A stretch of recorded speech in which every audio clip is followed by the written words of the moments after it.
that it's unfair that immigrants in the United States have suffered primarily due to the lack of conclusiveness within the Congress itself as to how to deal with their existence in the United States of America. We think it's extremely unfair that these immigrants suffer just because two parties can't come to terms as to how we can propagate a proper solution for them and have to deal with their existence within the country. And hence we think that there are certain circumstances where presidents have been entrusted in a position of power, and we think it's completely fair for him to step up and take an executive order to help assimilate these existing immigrants within the country and help reduce the sort of problems that they face on a daily basis. I'm going to talk to you about a few things today. I'm going to talk to you about executive orders in general. I'm going to talk to you about why passing these executive orders is particularly critical to this particular debate. I'm going to talk to you about, is it fair for this president to flip-flop from his lobbying idea towards the laws that he actually passed, and we're going to talk to you about what sort of discourse does this then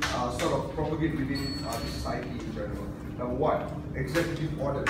See, we've always entrusted presidents to make difficult and controversial decisions, which is why we never really look at the president as a Republican president or as a Democratic president. The label has always been president because we understand that he's there, he's representative of the people in general, he's representative of the people's will, and he's able to take decisions that can then create a better society for the United States of America in general. And we're talking about the executive orders in general are passed when it involves issues that are largely controversial, issues that you generally can't come to a consensus with within Congress. We talk about issues like immigration, where you have parties like the Republicans and parties like the Democrats debating on for years after years, but despite without being able to naturally come to a proper solution to help existing immigrants within the United States. History has also shown that executive orders has never really been abused to a large extent. For example, President Obama last year, knowing that this House or Senate is largely dominated by the House Republicans, decided to go ahead with the executive order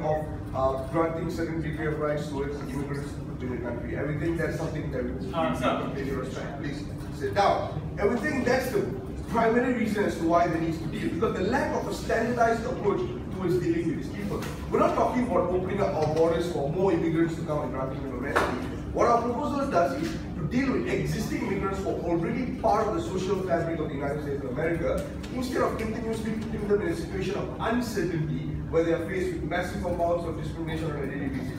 We think that's largely important. So why is this policy particularly important? We think that the immigrants in the United States of America, it's unfortunate that they have no access to basic resources like healthcare. We think it's unfortunate that they have no access to basic resources like shelter and even jobs. But here's the thing, more often than not, in America, you want to just deport these people in a very inhumane way. And deportation basically to a large extent means a death sentence for this individual, because you set them from the very hell that they were trying to escape from in the first place. They wanted to escape those areas to then come up in search of a better life, in search of better access to resources, and deporting them means that you literally bring them back and they have hope. We can tighten borders, we can increase security, but it's about dealing with people within the borders. Please sit down. But is it fair for a president to lobby something and then get into a position of power and do otherwise?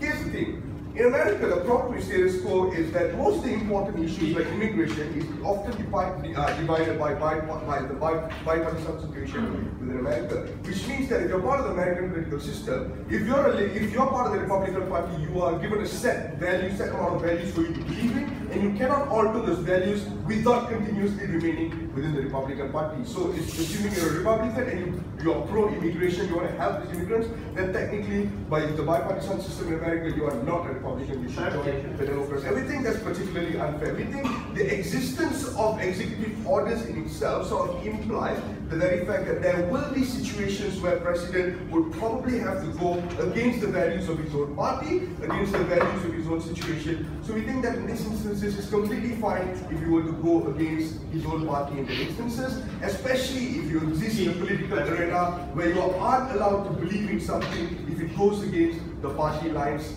the logics that your party naturally believes in. Before I move on to my next point, yes.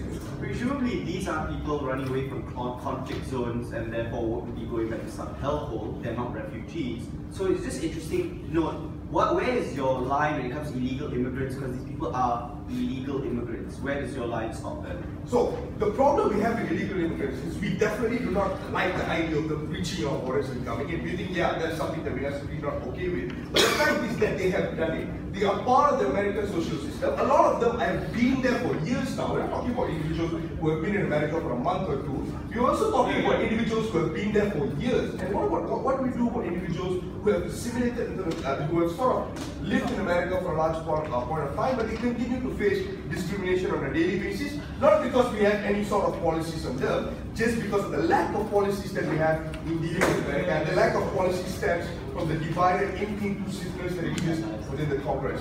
Please sit down. Then we need to look at the idea of discourse. What sort of discourse does this propagate? Immigrants in the United States of America are often treated as like leeches. They're often treated as job stealers and as such. But to be fair, in the United States of America, there are hundreds of jobs and millions of jobs, for instance, jobs that Americans themselves don't necessarily want to take. It's the sort of situation that you have in the United States of America. And the resources are technically there to be able to get these people to illegally be part of the job system and legally be assimilated into the American society. In fact, right now, you have plenty of illegal immigrants illegally working in those jobs anyway. So the only thing you need to do is just grant them amnesty, allow them to be assimilated. What you have in status quo is the inability for them to assimilate, because the Americans have always continued to look at these immigrants as leeches, and the immigrants themselves have always been fearful of the sort of reception they might receive from Americans in general. So what you have right now is forceful assimilation, an executive order that will force the American society to accept these individuals as individuals that are equal with them, and the forceful assimilation would then allow the process of integration to take place within society. So on our side, what you have is the ability to create a society where immigrants who are already in the country are no longer judged upon primarily due to the fact that they came to the country, but are now treated like equal members within the society, which then helps bridge various other social issues that exist within societies. And for all those reasons, ladies and gentlemen, we're incredibly proud of the books. I would now like to invite the leader of the beginning of the recital.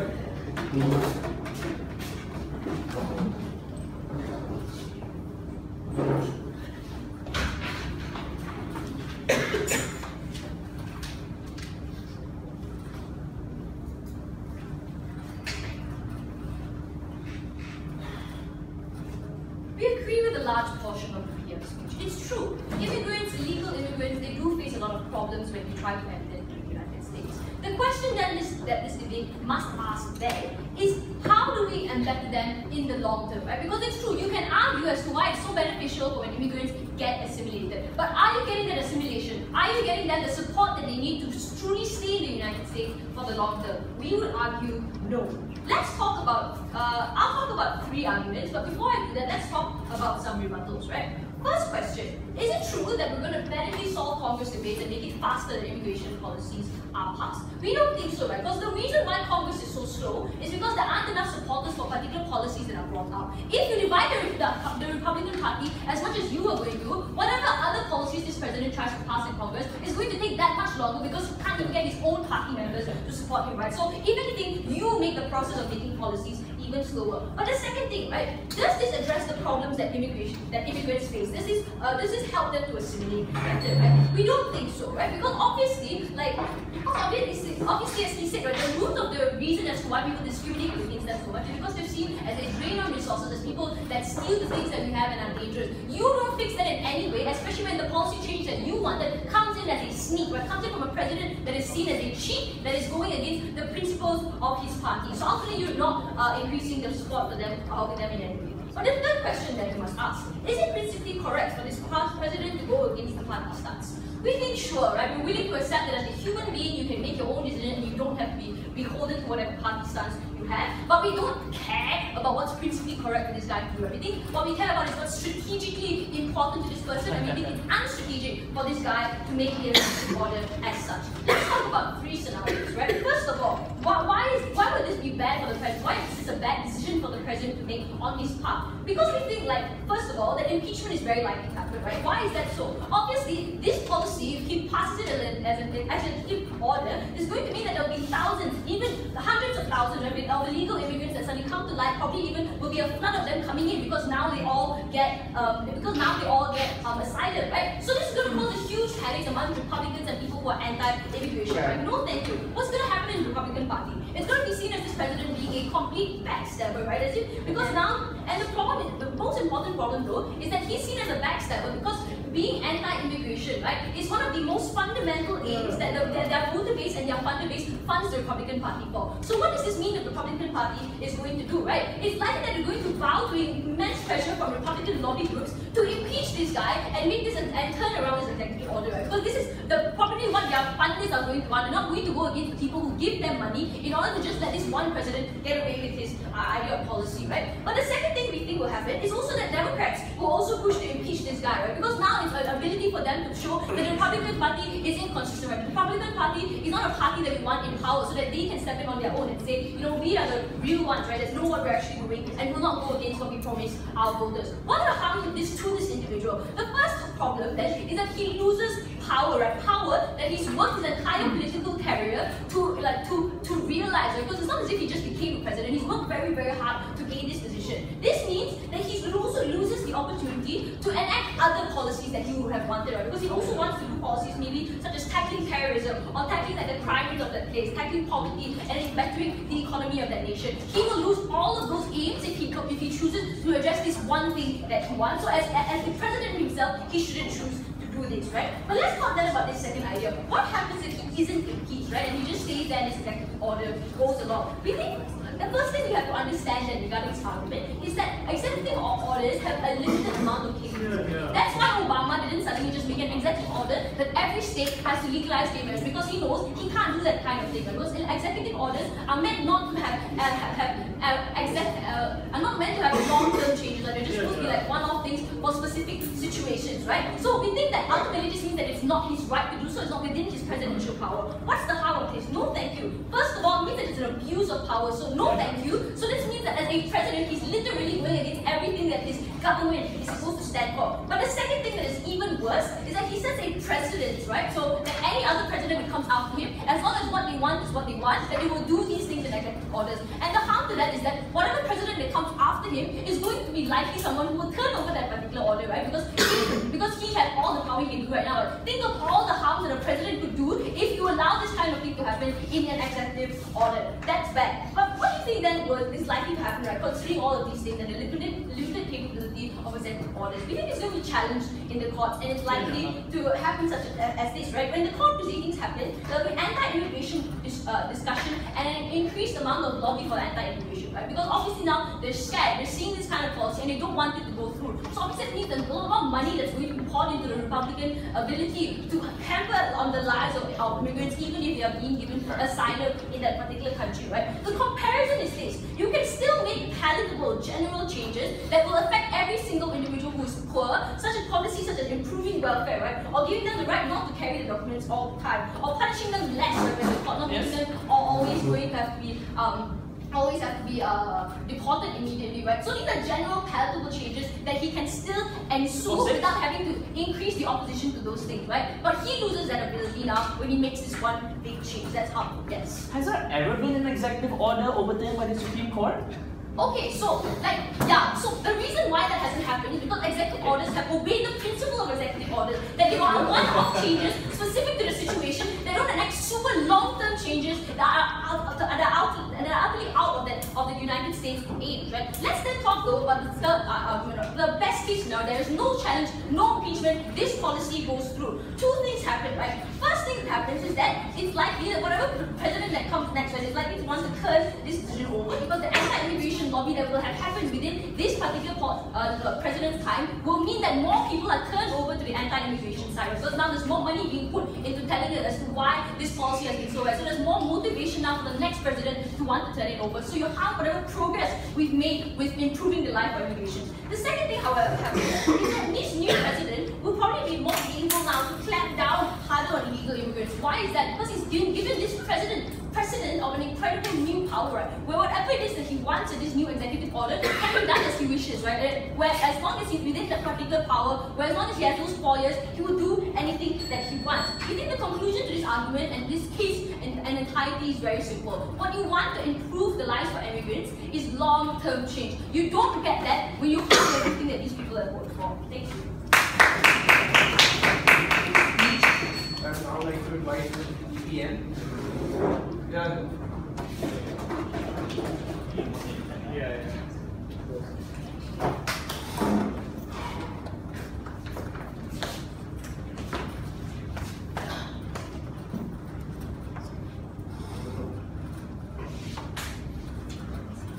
We heard from the leader of opposition was a large story of consequences that could possibly happen at the turn of this event, but not necessarily dealing with the immediate criticality of the nature of immigration, of illegal immigration, and what we're doing. Given the scenario of the circumstances, the status quo that keeps explaining to you, that we've never been able to find deadlocks. Concessions are difficult to come by, not because we individually have different preferences, it's because our preferences are governed by blue and red. And especially in the advent, where you're expected to conform to different standards that are not set by you or your personal principles or the principles of the communities that you come from, but by the parties in which you associate yourself with. And let's face it, in American politics, it's not easy to run as an independent. You won't get as much funding. You will not get as much backing. The media attention for you is largely inconsequential in those instances. In order to enforce any form of change, you have to subscribe to one or the other. It's just that simple. We might not agree with the system, but that's the system that we use. What we heard from the opposition, she told us the reason why it takes so long is because Congress is slow coming to these decisions. There are a lot of things to discuss every day.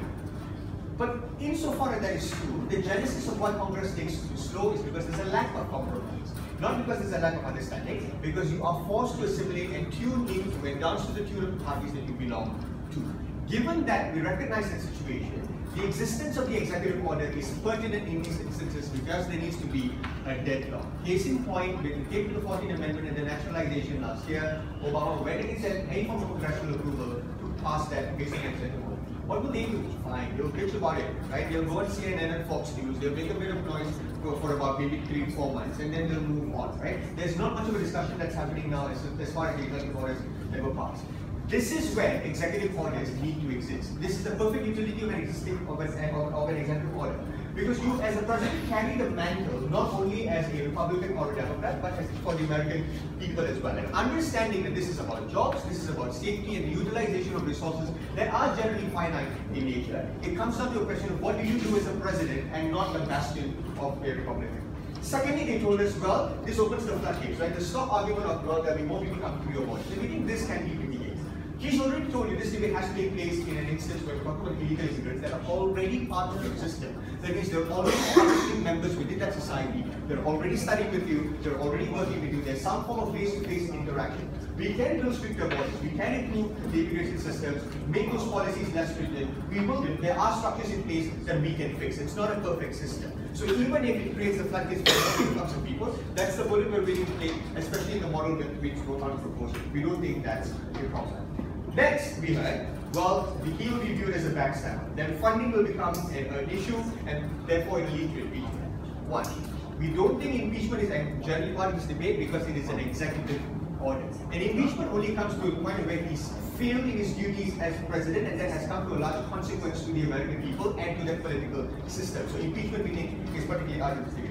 But even if he's viewed as a backstabber, even if he's viewed as a person who's gone against his principles, that is part of that democratic system. You're allowed to change your view in terms of how you do certain issues. You're allowed to change your opinions and stances when it comes to things that are as pertinent as human life and human functioning people that are already within that particular system. So we think even if it's viewed as a backstabber, even if funding will generally reduce for the Democrats or the Republicans, whichever party he comes from, it is a decision that he has to make as president and the executive order. Yes. The only broad principle underpinning impeachment laws is commanding the confidence of the House of Representatives as well as Congress. Can you tell us why you still maintain that confidence given the Republican Party has already removed people like John Boehner recently? Because the House of Representatives has not come to a conclusion on these issues, right? If there is an understanding that the executive order needed to be exercised in this instance, why would there be a loss of no confidence to a president that is doing what he thinks is right at that point in time for an issue that can't be agreed upon by either party or the House of Representatives? Even if we're willing to fight about it, even if it comes to that instance, we think he's perfectly in a position to make those kinds of decisions, even if it comes to a loss of no confidence. What did we tell you?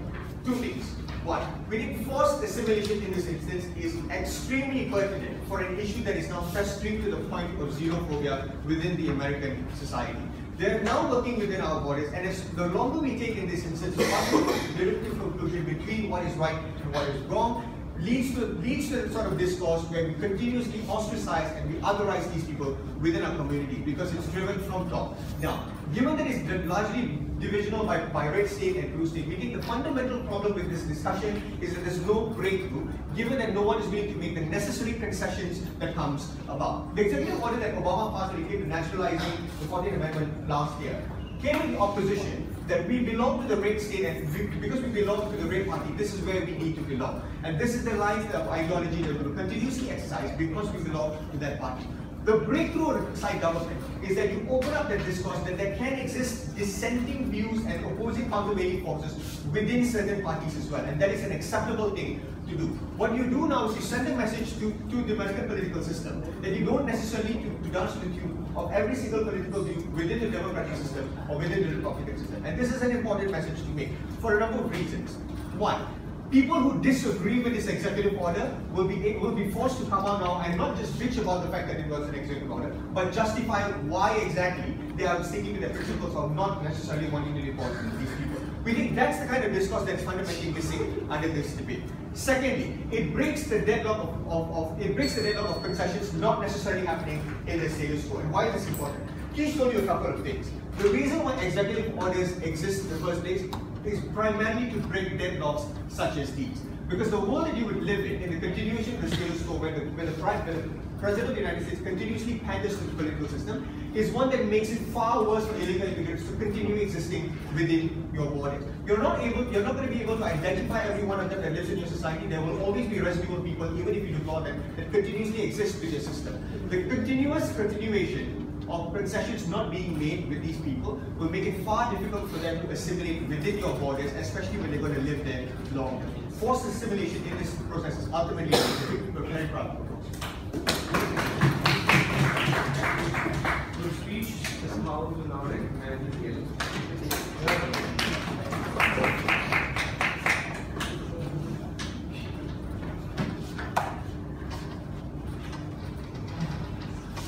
Look, we tried to go ahead and give amnesty to illegal immigrants. We tried in the 1960s, we tried in the 1980s. What has that led to? That has led to a volume of people coming into the United States. That has led to a situation where welfare policies have more and more been taken out of the ambit of legal immigrants because those are people who are seen as not worthy citizens. This has led to a situation of more and more xenophobia and more strict laws on illegal immigrants or legal immigrants who live within those kinds of nations. Right? These are situations that have been tried before, and we have come back to square one, where all over again we have a bunch of illegal immigrants with no support structure. We don't want to restart the mistake we have made twice before, ladies and gentlemen. A few things that I want to talk about. First, I want to talk about why is it that with the liberal stance on immigration, even if best case scenario side government, we're able to pass this law, why is it still bad for your stance on liberal immigration? Second, we'll tell you why it just doesn't succeed. First of all, right, so in terms of their best case scenario, right, these guys say, guys, this will happen. They will come up and they will have to justify that they raped this particular thing. You know what they'll say? They'll say Mexican rapists. I don't think that's going to diversify anything. The point at which, and by the way, like, their entire electoral campaign was a discourse on why they don't support immigration. I don't see how the hell that's like adding any kind of value, right? The point at which Republicans are able to bitch about it more is when it's bad. But more importantly, what are we telling you, right? First of all, assuming you're able to do this, right? Assuming it doesn't lead to the same problem in the future. A, the rush coming in is necessarily bad because you are not able to then take care of people coming in. Oh, stricter borders. As if we haven't heard that argument before, right? People find their ways in. Often people come in legally and don't leave, then they become illegal immigrants. Those are things you can't really stop. What happens as a result, right? You come back to the same problem, but more importantly, because of the numbers associated, you can't create welfare policies for individuals on the ground to ever get a meaningful life. Remember, the country is in a $14 trillion bloody deficit, right? These are situations at which you have legal immigrants currently now who are also at the bottom of your ladder. And according to your liberal stance, you should be creating systems for them too to climb up. But the point at which you have more and more people coming in, you create more amount of people at the bottom of the strata with no ability to create changes for them. A, on a financial level because you're just not capable. But B, even if you were, because people are now seeing them as less deserving because these are individuals who undeservingly got your citizenship rights, means it's justified to go ahead and politically lobby against the kind of welfare systems you would alternately have been able to push for these immigrants. So even in the long run, you lose out because even if you make them legal, you can't create support structures, not just for the illegal immigrants, but for the legal immigrants who already exist within your country, for other people at the bottom of the strata. So those are things you necessarily lose out on. Sure. So do you think as a Republican president, your job is to lead the party or to follow it?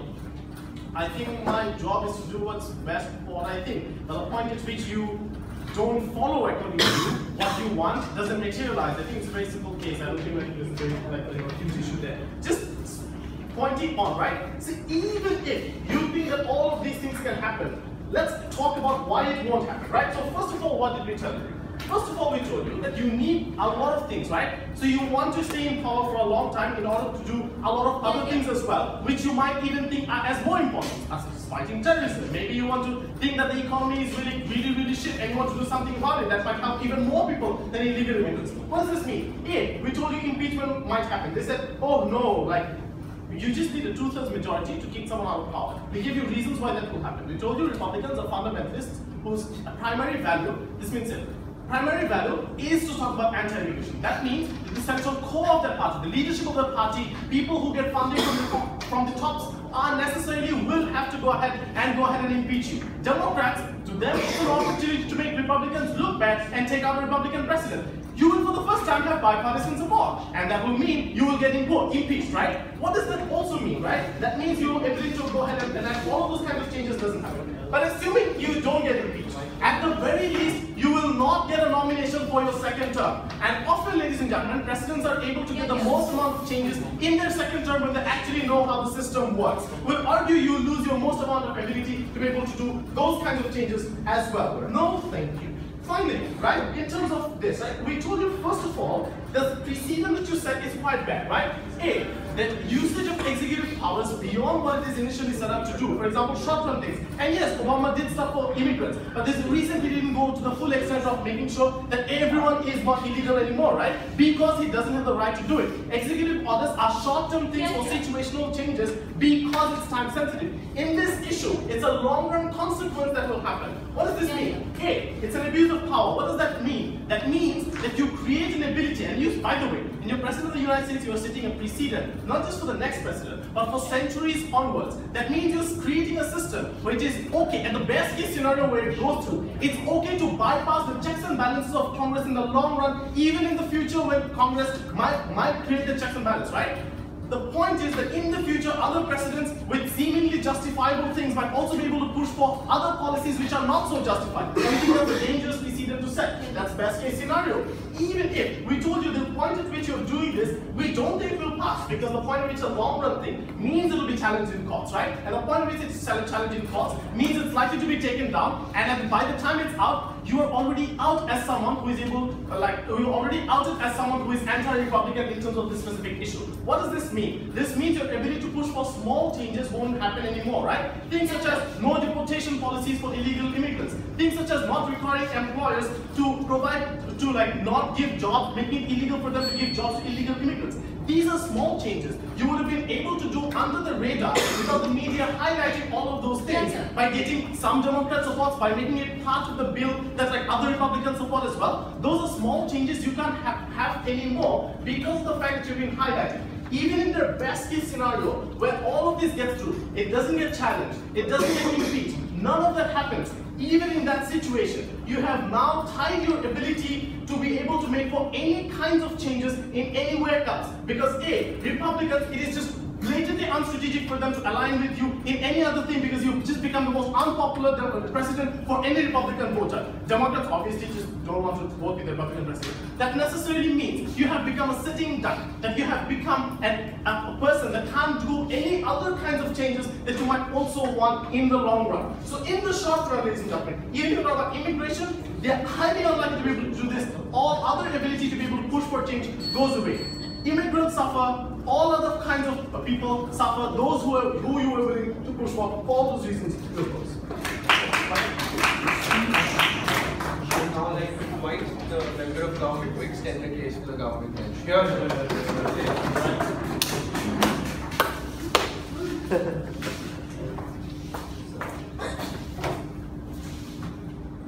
The problem with opening day is that it was completely void of real-life examples, not grounded in reality, and that's the distinction that we're going to do in closing. We'll talk about two things. Firstly, why it's important and most strategic for you as a Republican president to do this crossover and try to gain the kind of support that you can get from Democrats, especially in the golden window of opportunity that you only get the first 100 days of the presidency. And secondly, how you need to lead the public, lead your party to change the course and to change away from the mistakes that you did in the past, which caused the loss in 2008, 2012, primarily about catering to different demographics and trends in social change. Now before that, some rebuttals. Firstly, the biggest problem from opening opposition is the idea of sustainability. Firstly, they argue that there will be a reversal of these policies and that it doesn't help the immigrants. Well, it is entirely wrong, especially inaccurate, because amnesty, by definition, cannot be revoked.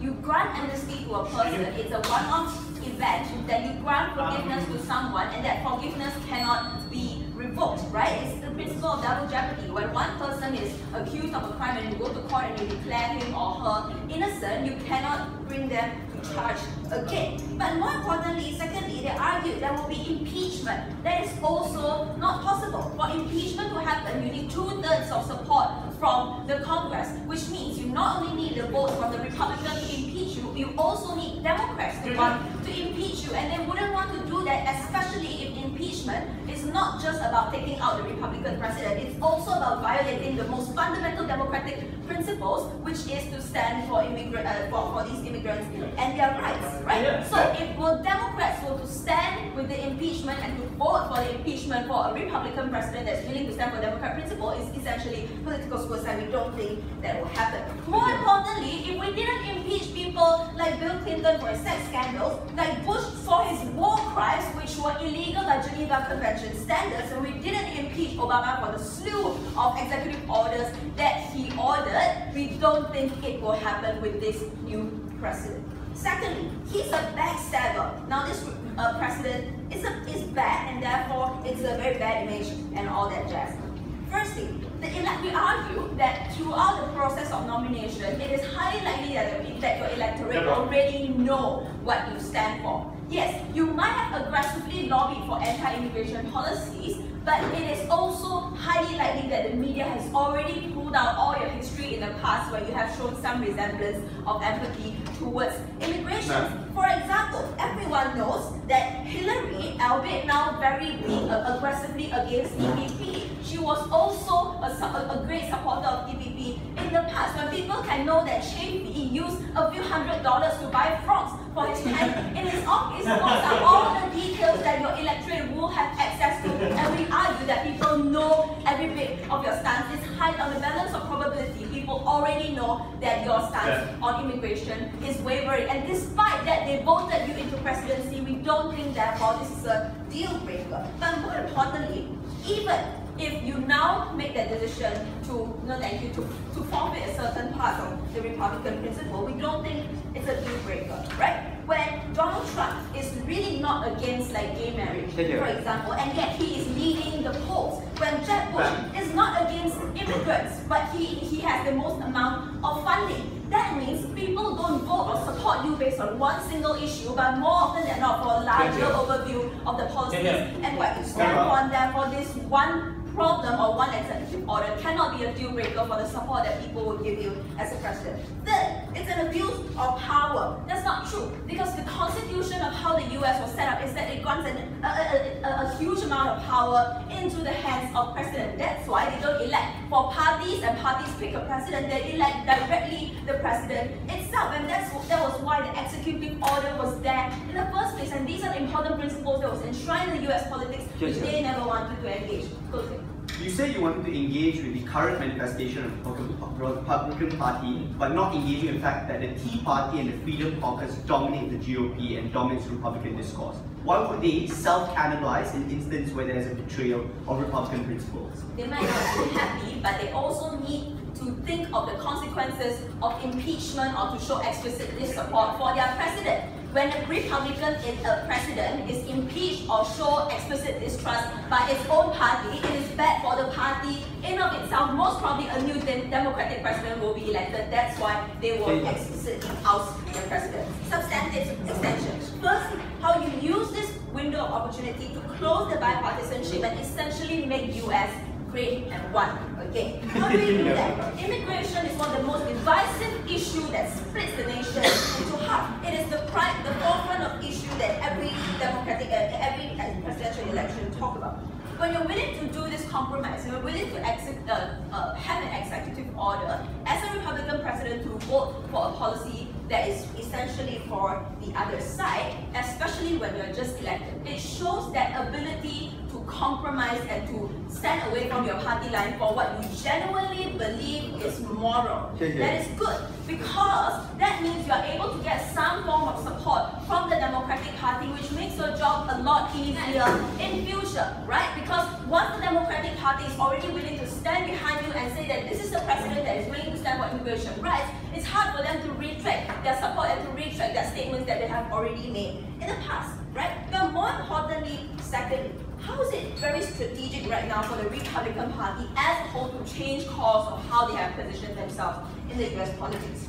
The reason, the main reason why they lost in the 2008 and 2012 election was due to they not being able to engage with the demographic changes in the US. People like the Latinas, like African Americans, like the immigrants, for example, because of the inability to cater to these voters, you lose your ability to carry out all your other Republican agendas because you cannot secure your power in the first place. That's number one. Number two, the social trends that are currently happening is more and more liberal. Talking about things such as legalizing gay marriages, for example. Once these things are in place and society has internalized that these social values are not just something that is political, but something that is moral that we have to stand for, that trend is incredibly difficult to reverse, especially when you look into the future where there will be a lot of immigrants coming in, and especially the second and third generation who will be the important voters. There will be the younger generation that believe in these socially liberal values. For you as a Republican president to secure and you want to be re-elected for the good of the Republican Party in the long term, you want to make that strategic change. We're very proud. Now recognize the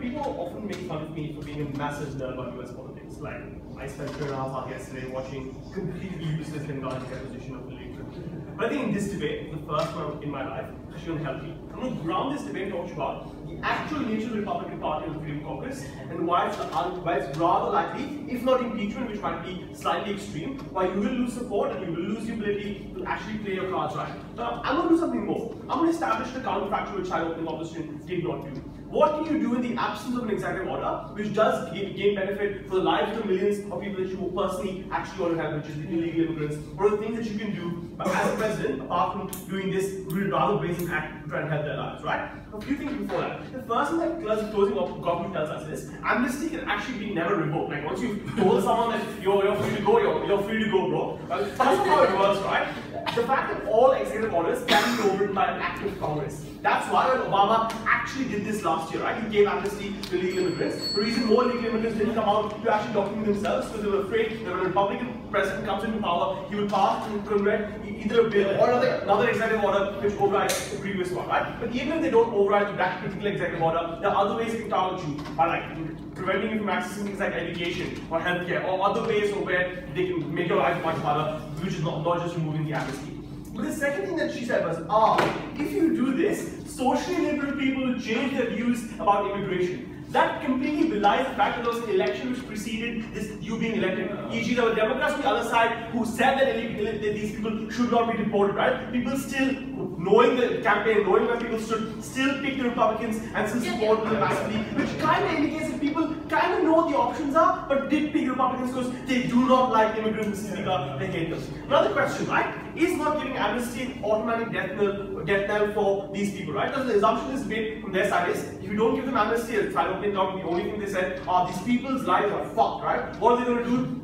That means it's going to be deportation. That actually doesn't mean deportation because, believe it or not, it's actually super hard to extradite people from your country. There are millions and millions of undocumented workers living in the United States. The reason because it's so hard is because they're fucking undocumented. Like you literally do not know where they live, where they work, or what communities they're in. It's a massive logistical challenge. People try to attempt to extradite like some, like forget all these people. So it's actually not true that in the world in which you do not actually give them amnesty, these lives are fucked and they will be deported, right? The first question is, what does this do to your presidency and why the Republican Party is likely to be on the offensive? And that's where the nature of the Republican Party comes in, right? Because this is not a Westminster system of parliament, right? Where there's a party you live and everyone follows the party line and you're expected to do that. We're talking about a Republican Party which is highly divided. A party where 60 members of the Freedom Caucus have the ability to remove a House Speaker, not just remove a House Speaker who was rather popular till before for being too liberal, but also replace the majority leader who wanted to be House Speaker, Kevin McCarthy, because he's also seen as too liberal, right? We're talking about a party where the Conservatives want to get any political gains they can and increase their control over the Republican Party. They want to replace more left-leaning or more blue-leaning Republicans within their party. Their aim is to try and wrestle control, to try and ensure the Republican Party goes more right. That's why you've seen the Tea Party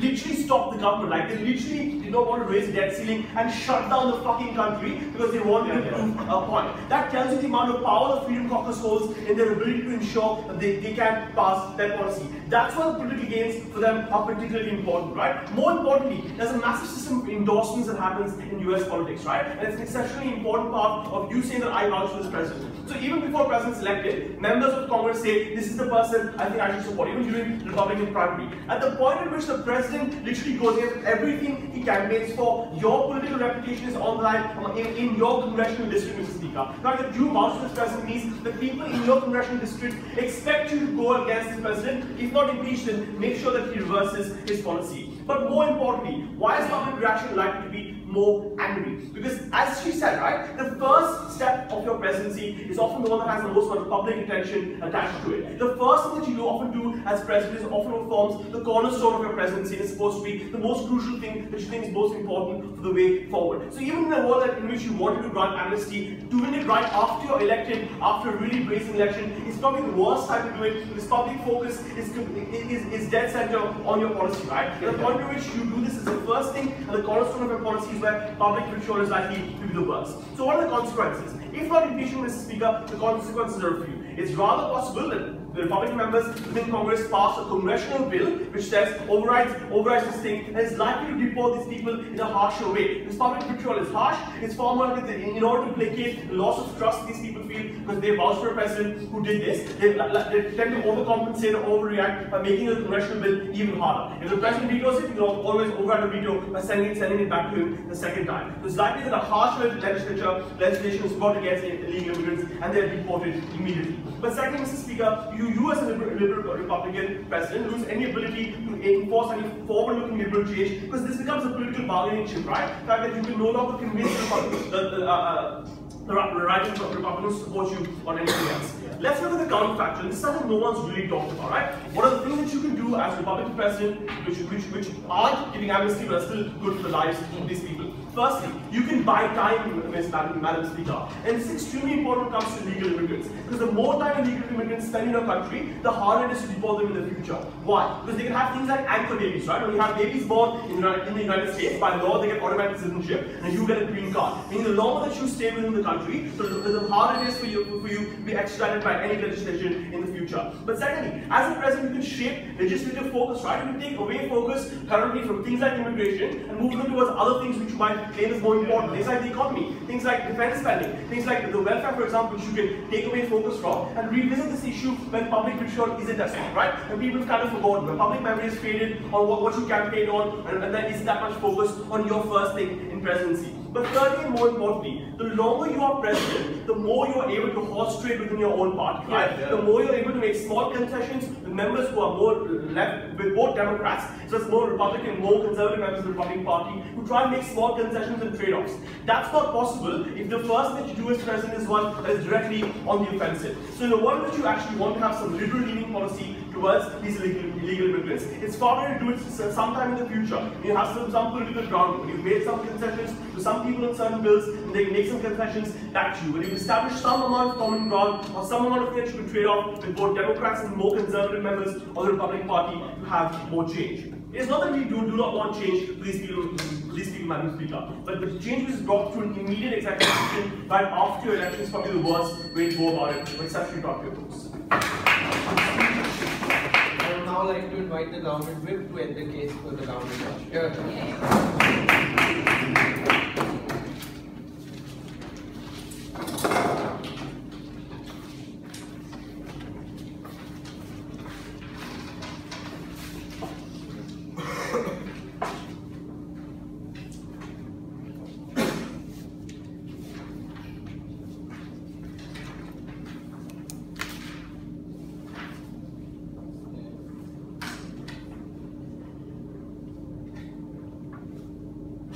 Ladies and gentlemen, the great thing about being president is that you don't really have to bow down to anyone.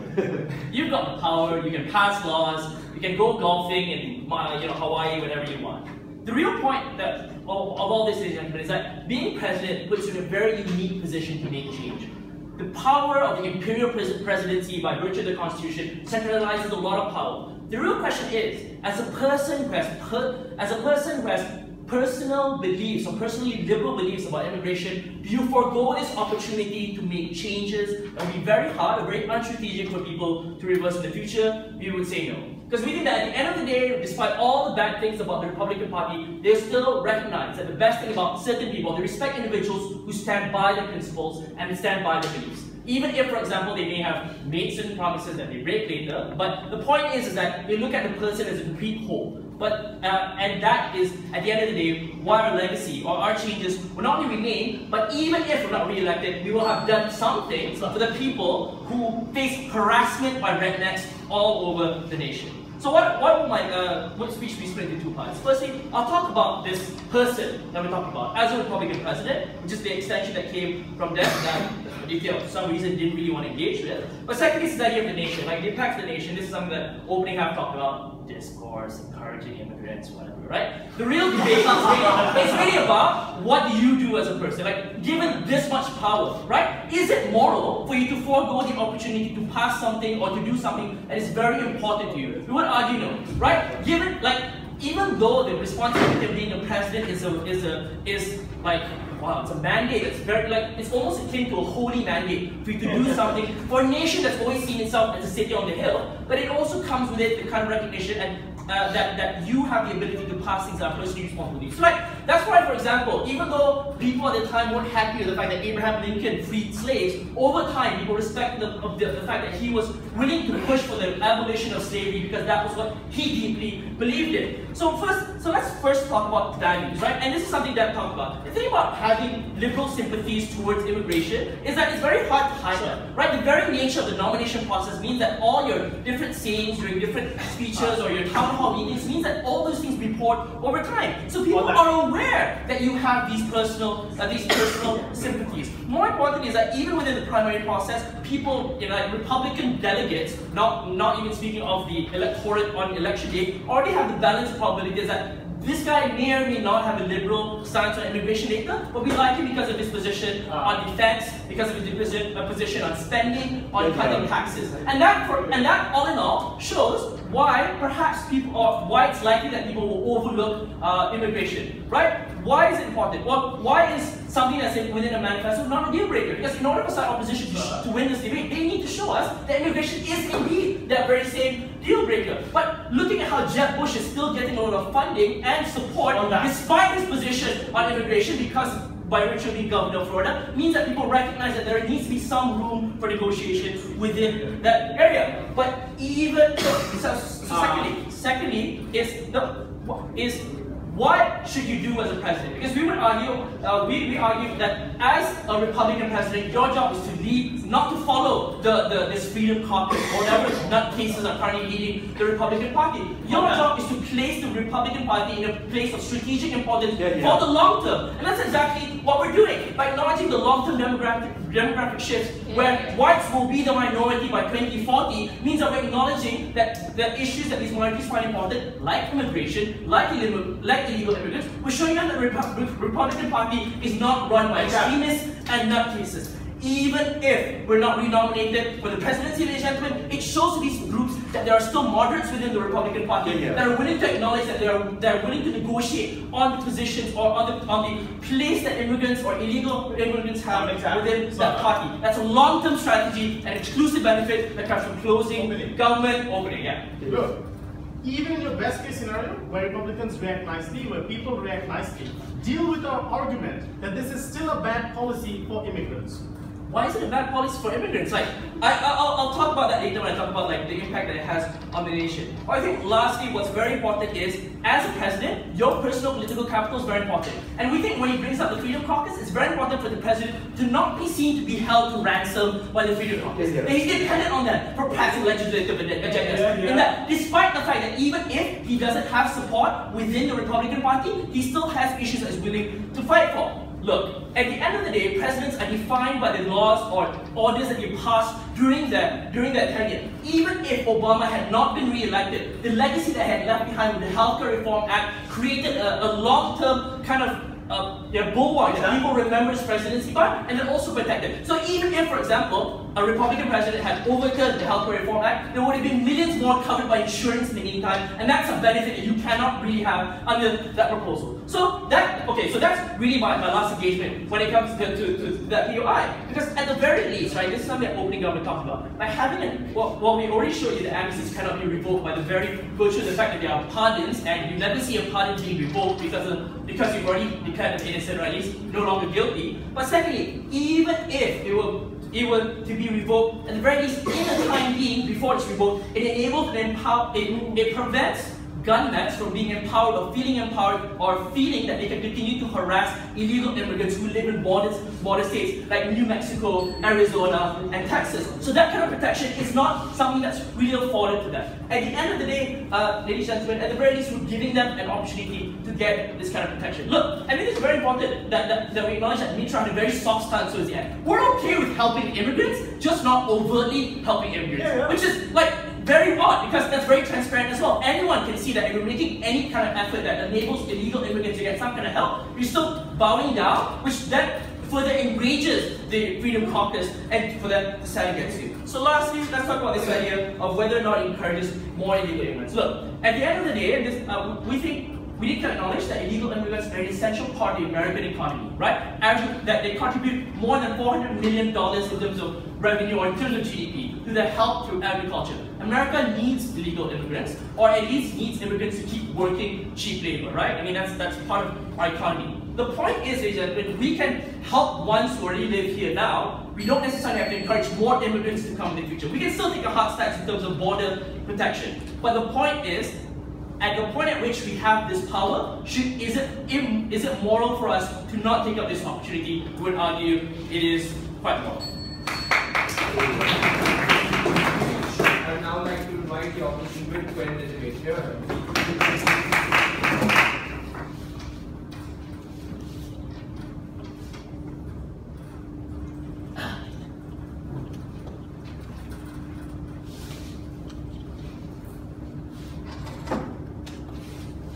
Ladies and gentlemen, Jeb Bush is 6th in the polls right now. While Trump, it does not campaign against homosexuality. He does campaign for anti-immigration. That's the cornerstone of his campaign. Carly Fiorina's cornerstone of her campaign is Planned Parenthood and Benghazi. So sure, ladies and gentlemen, that some people may take unpopular positions, but in the context of this debate, where this election was won on the wave of an aggressive campaign against immigration, ladies and gentlemen, there is an expectation for you to not go back on your word blatantly under that side of the house. And that was the nuance, I think, that the affirmative team did not engage with in this debate. We were the first team in this debate to tell you that sometimes, sure, in an ideal world, presidents don't want to bow down to overt powers within their own party. But we'll give you several reasons as to why that is the reality and why we need to toe a line in this particular circumstance. Makedeb was unresponsive to the realities of the Republican Party. All he told us was that we need to show that we are not bowing down to the Freedom Caucus. Not the fact that you are at some point beholden to the Freedom Caucus, ladies and gentlemen, how they never gave us a mechanism of which you could escape that particular control. The fact that the Speaker of the House that literally, ladies and gentlemen, sets the agenda for caucus is elected by the party and not the president. And that party is controlled by the Freedom Caucus and Tea Party that we talked about on the outside of the house. The fact that in order to secure a narrative, in order to maintain your popularity, you need Fox News to be on your side as well as a Republican person. The fact that many times, ladies and gentlemen, you need congressmen who endorse you, ladies and gentlemen, and therefore want to sponsor bills that you want in Congress. Those people are the people that you need on your side in order to split the Republican base. You don't get that on your side. And let's notice that Makedeb give us no analysis except just an idealistic notion of we need to stand up to that. Not the fact that you have to strategically play into the real world politics in order to get one favor over the other. That's why we told you it was exceptionally important that horse trading was an exceptional importance in every presidency, that some concessions have to be made for long-term progress to occur. And that's why we think it was exceptionally important for them to realize that in this debate. Secondly, ladies and gentlemen, they told us that apparently you have things, people get used to it, right? Like, for example, Abraham Lincoln legislated against slavery and therefore people were okay. Maybe because slavery was just kind of objectively bad, harmful and inhumane, but some things people are able to rationalize while not saying that they are racist themselves. For example, they can rationalize not allowing an illegal immigrant or now a legal immigrant, not a citizen, into their schools and hospitals by saying, they're not a citizen, I can therefore kind of single them out and put them out. Well, maybe they're citizen, but I'm going to make citizenship a lot harder because I'm protecting it under nationalistic views. Or for example, I might tighten voter ID laws for these individuals on a false premise of having more accountability when it comes to election, when in actuality it targets people who are poor and minority groups under that side of the house. These things are less objective in nature in comparison to the false comparisons that CG makes, that makes the Republican base more likely to support things that makes people's lives harder in the meantime. Let's notice that under that side of the house, you give people amnesty, but what you don't give them is you don't give them citizenship immediately. You don't give them fair treatment in society. That means all these things are available to make things harder for individuals who you have already given amnesty, even in the best case scenario under that side of the house. And that's why we think it was more likely than not that these individuals' lives would become horrible in nature. The simple response that came from Makedeb is that it's our mandate to protect these individuals. They contribute a lot to society. But if the thing that you're doing, the amnesty that you're giving, ladies and gentlemen, makes their lives worse, then you're contradicting that mandate to begin with, ladies and gentlemen. That's why we think that was a nonsensical and non-engaging principle to argue from that side of the house. So, even on a policy level, even if you're not talking about the microaggressions and treatment of individuals in society, what you have are policy changes, for example, creating electric barbed wire on the borders when it comes to harming immigrants in your immigration policy. Things like making future immigrants harder to enter your country. If it is true that you say that immigrants are such the backbone of American economies, ladies and gentlemen, then future immigration policy becomes a lot more stringent and harder for these individuals. And at worst, ladies and gentlemen, there are terribly strict immigration barriers when it comes to citizenship. At worst, these individual people who have amnesty now find it harder to get citizenship, which entitles them to things like sending their kids to school school, things like getting access to welfare, Medicare, Medicaid, or even your cornerstone Obamacare under that House. And that's why things don't get better for these individuals, but in fact get them worse. This only occurs because of the nuance provided for closing opposition in regards to the unique makeup of the current manifestation of the Republican Party, which uniquely came through under our side of the House. And that's why it was exceptionally important in this debate. Before I go any further, I'll keep opening a shot, please.